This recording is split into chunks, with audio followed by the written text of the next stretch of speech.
I made this simple cobblestone farm using a new trick. It does not use any redstone, explosions, or player mining. Hello there, Ray here. I'll show you all the different tricks needed to do this, and then look at this crazy design of mine which makes over 80,000 cobble per hour. Cobblestone and its counterpart stone are used to make a wide variety of useful items, which is perfect for my Farm Everything series where I'm trying to design an automatic farm for every single item in the game of Minecraft. To complete more of these items, we first need to find the entrance end portal in a stronghold. Doesn't matter if your end portal is already lit or not, this will work just fine. We'll come over here and we'll knock out these blocks right here, and another row just like this.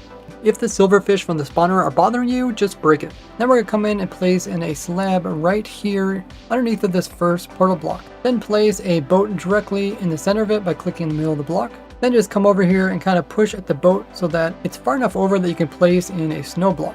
Then you place the second snow block here and a carved pumpkin, and then that will pick up the snow golem as soon as it's spawned in. And since the boat isn't touching the portal, the snow golem can't actually get teleported over. This is because the boat is the main entity where the snow golem is just riding it. So he only goes if the boat goes into the end. Now we're going to use the snow golem to have an infinite source of entities going into the end portal. You can use a wide range of mobs that shoot projectiles, or any method where you can get tons of different entities. Now we'll want to build a little staircase to get up to this part here where we're going to place in a boat on top of this eye, so it's partially over top of the end portal. Now just come around and look for a block that's a infested block. You can do this by using your F3 or by using one of the silverfish that spawned from the spawner. And over here you can see it, this one is an infested block, so if I break it, a silverfish is going to come out of it. So just go around and break these blocks until you get a silverfish. I'll actually chase after you. You might immediately hop into a block nearby, but if you just break that one, it should actually come after you. Now we're going to try to get the silverfish to follow us here, and when it gets close to us, it will automatically get pulled into this boat over here. Now we just want to make sure that the silverfish is partially hanging over the portal. And you'll know it's working when the snow golem is automatically shooting snowballs towards the silverfish. And because the angle of the golem is shooting through several portal blocks, it gives it plenty of time for the actual snowball to get teleported into the end dimension rather than hitting the silverfish. So that's all the pieces you need here on the overall side. Let's go ahead and do the end dimension side. As you can see, there's no redstone so far. Now that we're over at the end dimension, we're going to go ahead and build the cobblestone generator on this side.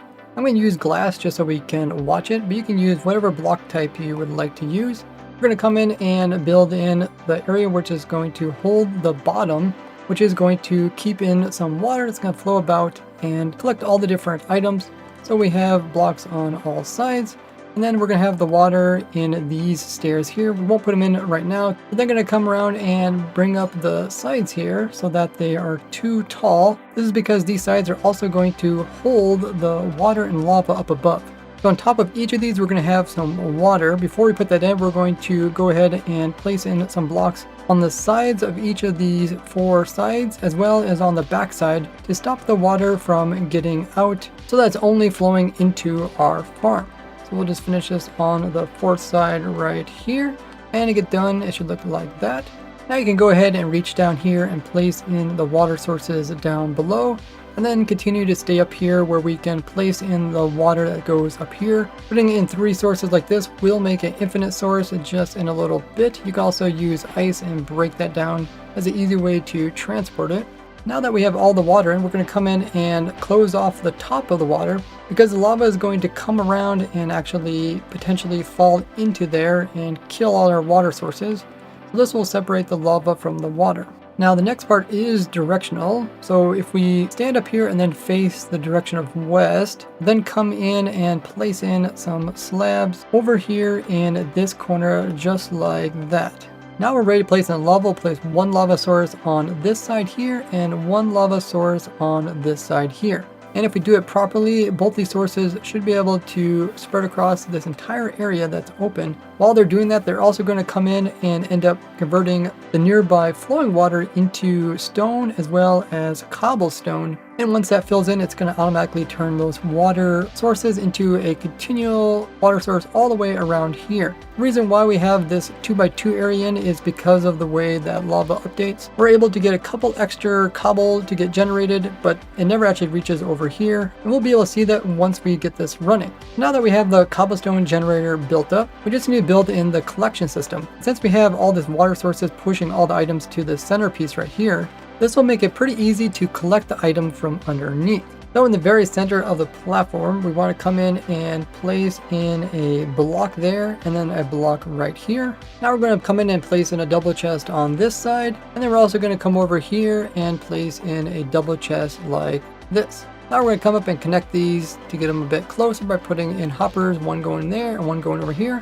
We're going to remove this block here, place in a block that's smaller than a full block, such as a chest. And we're going to come in and place in a rail there and a hopper minecart here.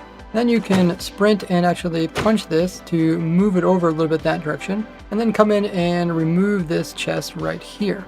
What that did is it just moved the minecart over far enough so that it'll be able to be unloaded by 2 hoppers rather than 1. So if we put items in here, we'll see that they end up both chests. And because this hopper minecart is on top of the rail, any loot that falls into this water stream will get washed to the center and then get picked up from it. Next up is the easy part, clicking the like button. So now the farm is ready to run. All you have to do is leave the end dimension, head back over to where the entrance end portal is. So now that we are back here again, we are automatically loading this golem. So it'll start once again attacking the silverfish. Its bullets are going to be sent over to end dimension. They're going to be loading the end dimension using this end dimension chunk loading that I discovered over 8 years ago, which you can learn more about in that video, which I have linked down below. Because it's automatically being loaded, it's automatically also regenerating the platforms and producing cobblestone, but we can't actually see what's going on. But after you AFK'd a while, you can just hop back into the end dimension. You can come down over here and check the chest. You can see we already got several stacks just by AFKing it less than a minute. But if you would like to watch it run, then you can always put it in a chunk loader, which I explained how that works in this video here, also linked down below. And now once this is being chunk loaded, we can hop into the end dimension. We can actually see it working because the silverfish and the golem are continuing to be loaded. So you can see the water that we place in is flowing outwards, and it's trying to flow into this hole over here. And because the water is faster than the lava, it does make it further, but then the lava eventually does move, and once it touches the flowing water, it converts it into stone, or if the water touches the lava, it turns into cobblestone. And every time a new entity comes through the portal here, it's loading this platform.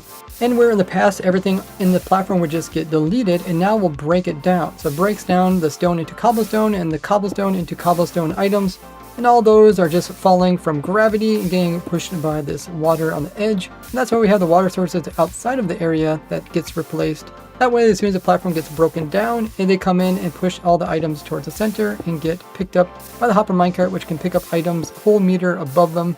And then they get pushed into both of the chests. And to make the end dimension side a little bit more friendly, you could come over here on one side and you can place in a door so people can easily leave if they want to, as well as a way to get down so you can pick up your loot. And even though the golem kind of shoots at wonky timings, we can still get a bunch of cobblestone this way, all without needing any redstone. Now to turn this off, you can just leave this area and it will unload. Otherwise, you can just hop into this boat here and then you can just slide it back away so that the snow golem can't see it anymore. Just make sure this block that it goes on top of isn't a stone block. Otherwise, the silverfish will go into that block and leave the boat. And once the silverfish is far enough back, the golem won't be able to see it anymore and it won't shoot. Now we can get better rates if we don't use a golem, but instead use some redstone. So one alternative thing we can use is the actual sand duplicator, which I showed here. The duplicate entities are making it over to the end dimension, and while having this chunk loaded, that means I can come over here and we can see how it works. The sand pieces get shot over and then they get broken down into items, and they're also all getting collected here in the center. That way you can get sand and cobblestone at the exact same time. If we want to get the best rates from that design, we're going to use redstone instead of using a golem and silverfish. Because with the redstone, we can precisely drop items into the portal, updating it every 1.5 seconds, which is the maximum speed that the lava moves at. And to run the farm for a longer period of time, you can always put in some hoppers and chests full of more items. You could also use a carpet duper to make infinite items, which can be sent over. So after putting the dropper facing upwards, we're going to put in a repeater on 1 tick going in this direction and one that's on 4 ticks on this side. Now we're going to make a 2 deep hole right here. And then in this hole is a normal piston with a block on top. And when that block moves upwards, it's also going to be read by this observer over here, which is going to put power into this block. then into this redstone, and then into this block, which is going to loop it back around to the dropper. On this side, we're going to place in a slab with some redstone. That way the redstone doesn't go down and update our piston too early. But we're going to update the piston using this redstone over here, right after we put it through a short delay. And we're going to connect up both of these redstone to the same source by doing this. And then that's all going to be powered by an observer over here, and it's going to detect this rail updating, and that rail is going to get updated from this block over here, which is going to be powered by a comparator clock. So we'll flip that clock to subtraction mode, we'll put power behind it, then we'll run a repeater out of it going this direction, and we'll remove that lava source, and we'll have another repeater over here on full delay. Then the redstone power is going to go over here, and then it's going to go into another full repeater, and then lastly into one with 2 delays.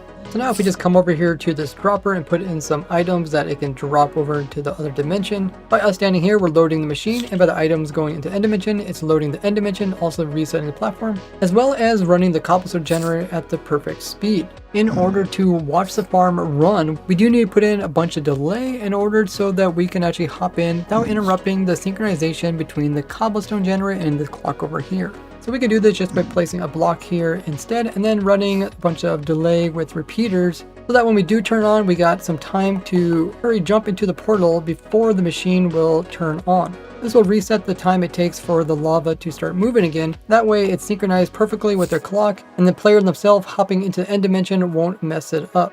Now we can put the starting lever right here, and the way we can run this is once we have started up the chunk loaders, and this side is being chunk loaded, we're about ready to turn it on. We just need to come in here, move this block back down to here, as this will send an update one time to get it synchronized perfectly. Now we're ready to go ahead and start it. So if we just stand over here, flip the lever, and then hop into here. The first time we went through, we will break all of it, but then the times afterwards, we can see that now we got it perfectly synchronized, so that the instant it will produce the cobblestone or stone, it will immediately break it. This is because the item on the overworld side got perfectly synchronized with the lava moving here in the end dimension. And the advantage to doing this is that when the blocks are broken into item form, they have time to fall downwards. Otherwise, what would happen is that the cobblestone generator would place in some more blocks, and the blocks sitting there could squish the items to push them upwards into the lava. So you end up losing more items in the lava. And even with this setup here, you do lose some items in the lava, but not as many as the previous design. And with this well-timed simple setup, you can get around 19,000 cobblestone per hour. And just by moving the water sources back far enough so that there's a really thin water source here, we can avoid the items from floating on top of it and getting burned. This will increase the rates from 19,000 to close to 25,000 items per hour. With the higher rates, you want to make sure that your hopper minecart down here is not just between 2 hoppers, but between at least 3. Don't miss out on more crazy farms and machines, so click that subscribe button. Now that you understand the advantage of having this perfectly timed clock, we can also come in and actually collect every single one of these stone so that they never get burnt up by the lava, and we can quadruple the rates of this farm as well with a slightly different cobblestone setup. So for the design that produces over 81,000 cobblestone per hour without having any of it actually being pushed, start out by putting in some blocks. Like I said, you can use any type of block you want. You can put around the edge all along here as well as along here. And then on the side that's going to the exit end portal, we're going to come in and place a wall that's 3 tall here as well as on this side here. And then we're going to cover this backside here, and this is where we're going to actually have the lava. I use glass so we can easily watch it. But before we put in all the lava sources in this area, we're going to place in some rails right here with some temporary blocks on top of those. And then on top of those, we're going to place another set of rails, and we're going to come in with our hopper minecarts and place one on top of each of these rails. If you did it correctly, these minecarts should not move. Now we're going to do the exact same thing that we did here, but on this side over here. So now this side looks just like this side, and we can come in with our lava sources. We need to have 1 lava source for every one of these air blocks. And the easiest way to keep track of them is by coming in, placing in a lava source first on the bottom row, then coming in with the middle row, filling in that, and then lastly coming in with the top row with a bunch of sources, and we'll do the same thing to this side. So now that looks like this, we can come in and do some lava on the back side here. We're going to build in a same little kind of a coop thing to hold the lava, but this one's going to be a little bit smaller. It's only going to be 3 wide instead of the 4 wide. Once again, we're going to come in with some rails here, some temp blocks right there, and some rails on top again. Before putting in the minecarts, we're going to put in some walls here and over here. And then when we do put the minecarts in, put the corners in first, and then the middle ones. This will push them a little bit out to the edges, but they won't fly too far away. That way it can still pick up all the items. And then once again, we're going to come in with the lava sources in all the different air gaps down here on all 3 levels. The next step, before we put in the water, we need the water to flow somewhere. So we actually want the water to flow over here. We're just going to make a little hole right here. And that way it doesn't flow into lava and turn it into obsidian. So now that we have that hole, we can come in and place in walls here as well as on this side. Then we can place 2 blocks here as well as 2 blocks there and close off this hole here and this hole. And this gap here will be your exit if you want to leave the farm. Now we can sneak in 1 more lava source on top of this trapdoor here. Let's go ahead and place in a block to hold it in. And now we're about ready to put in the water. So to do that, we're going to come in and place in 2 blocks over top of the farm like this. Then we're going to come around and we're going to close off everything that is up above these upper mine carts all the way around so that it will end by touching this side over here. Then we're going to put in a water source on this side as well as here and in this corner and this corner. All this water should be flowing over there to that hole that we made. Now for the collection system, what we're going to do is directly underneath of everywhere where we have a hopper minecart on rails, just underneath of that obsidian, we're going to have a hopper minecart on some rail, and then we're going to have your hoppers underneath of that pointing into chest. You can have as many hoppers and chests as you want for storage, and we just do this on all 3 sides. Notice that on either side of the minecarts we are putting in blocks to prevent them from pushing themselves off the edge. And over on the 4th side here, we're going to come in and just place in a container there. And we're going to switch out this block that we have here, instead putting in a hopper. That way it will pick up the cobblestone that comes from this lava source, which is going to go right in this location there. So now with all these hoppers and hopper minecarts, we'll be able to keep up picking up all the items that come off of it. Consider leaving a donation through a YouTube thanks. This lets me continue to make free videos for everyone. Now we're ready to start the farm up. Go ahead and go to your exit end portal, and then come to your entrance end portal again. And to run this fast design, you definitely need to use the redstone piece that has this very specific timing with the block down here and plenty of delay so we can get into the farm, as well as with the chunk loaders. Now with everything correctly, we flip that switch, hop into here, and the machine should automatically start up. It's going to remove those rails and those temporary blocks, and the minecarts should settle downwards. But as soon as the items will break on top of them, they're immediately getting picked up and then shipped downwards into the storage down below. And I got this working by using that very precise timing so that the lava, as soon as it comes out, there is always water waiting for it. So we gotta make sure the water comes in first, reaches all the way to the bottom, and then when the lava ticks, it will instantly touch it, which will instantly turn into cobblestone. Otherwise, the lava will flow out and kill all of these hopper minecarts. And that's why we send an item in early to prime the lava to start thinking about flowing, and then only when the second item comes through, it gets on a certain timing that keeps it consistent so nothing will break. And since the platform here only breaks down blocks and not entities, it doesn't actually remove any of these minecarts. And to turn off the fast version, just flip that switch there, wait until the clock stops putting pulses through over here, and then wait 10 seconds after the redstone clock goes out to remove this block and reset it back down there. And then wait another 10 seconds before going into the end portal. And then if you do everything properly, the minecarts should still be there. The main thing that would cause them to break is if you would have 2 things going into the end portal without a couple second delay between them, or if something else would come through the end portal while you're running the farm. Now see more simple farms in this playlist here, or join as a monthly supporter like all these people on screen. Thank you to each and every one of you. I will see you all in the next crazy video. Bye bye!